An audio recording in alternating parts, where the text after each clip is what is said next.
Let's take a look at updating speakers in DACdb. In this video, we will cover logging into DACdb, the speaker spreadsheet, and JotForm, updating or cloning meetings, updating the speaker spreadsheet, and contacting the speaker organizer if that's necessary. Let's get started. Both the speaker spreadsheet and the JotForm account are tied to the Raleigh Rotary PR Gmail account. So you'll need to log into that first. For DACdb, you will be logging into your own personal account.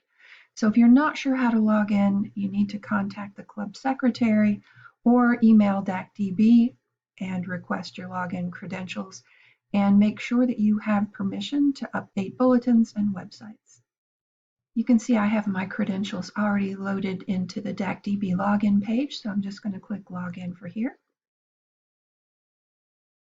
And that will take me to my DACdb home. Over here in the JotForm, I'm going to log in because we already have an account.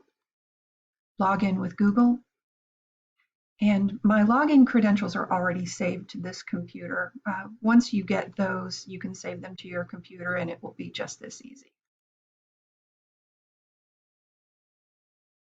Once I've logged in, it's going to take me to a spreadsheet view, but I want to take a look at the inbox view.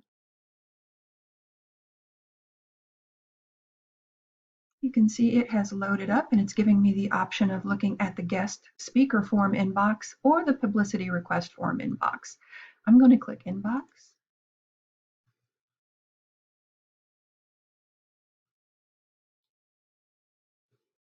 And when it loads, it will show you all of the speaker forms that we have received. You'll notice the speaker form includes the name, the date of the presentation, and the headshot for the speaker if they've provided one. What we're going to do first is verify that we have guest speaker forms for all of the upcoming speakers. We need their name and their topic and their picture in order to update the DACdb speaker event. This demonstration, I'm going to update the event in DACdb for Heather Hooper, who is speaking to us about the Dementia Alliance of North Carolina on March 28th. So over to DACdb. This is my home page. I am going to go to my club, click on calendar, and then just to be sure that I don't see other clubs' calendars, I'm going to click my club calendar. So I'm scrolling down and I see that we already have an event created for Heather. I will cover how to clone one if we don't already have one. So I'm going to manage the event. Now you can see we already have a club meeting event for Heather Hooper. Her name showed up on our spreadsheet quite a while ago, but we had not received her speaker form yet, so we don't have all of the information that we're going to need. I'm going to look over this and make sure that everything for the basic meeting is in here. I can see that my Zoom link is not included, so I'm going to go ahead and add that. And as I scroll down, I can see that I don't have a topic entered and I don't have a speaker photo attached to this anywhere. So I'm going to go over to my JotForm and download the information that I need. Back in JotForm, I can click the download button to download her headshot that she has supplied to us. And I also have all of this information. I can copy and paste as much of that as I want to over into the event. I'm going to first just copy the title, paste, and then here I'm going to copy and paste some of the bio that she's provided. Copy, paste, and I can also add a picture here. So picture, browse the server,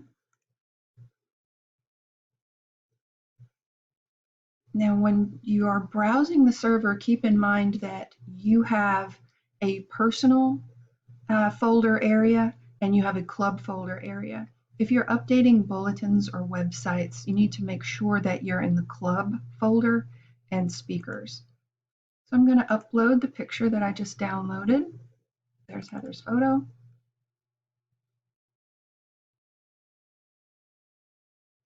Okay, scroll down and find where it updated it. There it is. Double click. And now speakers provide a variety of sizes with their headshots. And so we want to make sure that the size of it is not too large to be updated on the website. Before we start changing the width or the height, make sure that this little padlock icon is clicked to lock and not open. Here's what it looks like when it's open. We do not want that because if we start changing now, it will cause the picture to skew. So I want to make sure that that is locked. And then I typically start with a size 200 and take a look at what that looks like. These two spaces here just give a little space between the picture and the text. So I'm going to add a little space here, and alignment is set to left. And click OK. And you can see now that I have Heather's picture in here and some of the text. Now I'm just going to scroll up, tell it to update the event. And I'm still in the edit event window, but I can scroll and make sure everything looks the way I want it to look. And then use my back button to go back to the calendar. So now I'm ready to update my next speaker. I've looked back at my calendar and I noticed that I am missing the date for April 11th for Mr. Johnny Whitfield. So I'm going to go back into any of my existing meetings, any of them will work, and I'm going to clone them. Opened Heather's event, I'm going to click schedule and then add new series event. It's going to prompt me to select a date and then copy. And I'm going to click update just to make sure that it registers in there, and then go back to my calendar and make sure that the 11th is now showing. I'm going to scroll down a bit. You can see that it did clone the event completely, complete with Heather's name and everything, and it's highlighted in bright yellow, so you know that it is unavailable right now. We need to go in and edit the information and set it to be active. I'm going to go back over to my jot form and see if I do have a speaker form for the speaker for the 11th. Okay, so the speaker on the 11th is Mr. Johnny Whitfield. So it looks like Johnny turned in his speaker form quite a while ago, so I'm going to click here. He has provided us with a headshot and all of the information that we need. I'm going to let the image load just to make sure that I have it completely. We have a good title for the talk, and he's provided us with a lot of good information here. So once it's loaded, just like I did with Heather, I'm going to download the image, then back over to DACdb, and then manage the event for the 11th. I'm going to update the speaker's name. Just flipping back and forth here with my copy paste, Mr. Johnny Whitfield, Control C copies, Control V pastes, updating it again here. And I have to update the topic because this is an exact copy of Heather's event. Control C to copy, Control V to paste. And once again, I would need to update the information. Since Heather's image is already here, I'm going to select the image and then right click it, and then image properties, and back to browse the server, and it will allow me here in the speakers folder to upload Mr. Whitfield's image. And you notice that his image is much more of a landscape orientation than Heather's was, so we might have to play with some editing there, but it might be just fine. Let me scroll down and see, there we are. and it has updated the size. So I'm going to change this again. Remember to verify the padlock is locked, 200. And I can leave everything else the same. And then back over and copy the information that he has provided to us. Undo that.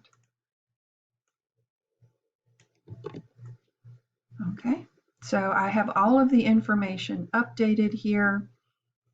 I just have to make sure that I set this to active and update the event. And now back to the calendar. And the 11th is no longer yellow. I do need to go back in and take off that word clone. Clone, gone. Update. And then back to the calendar again. Okay, so now the 11th is updated from a clone, and we have all of the information here. What we're going to do now is repeat the process and update or create events for all of the speakers that we have in the speaker form. You notice here that we still have some blank spots where we haven't identified a speaker yet.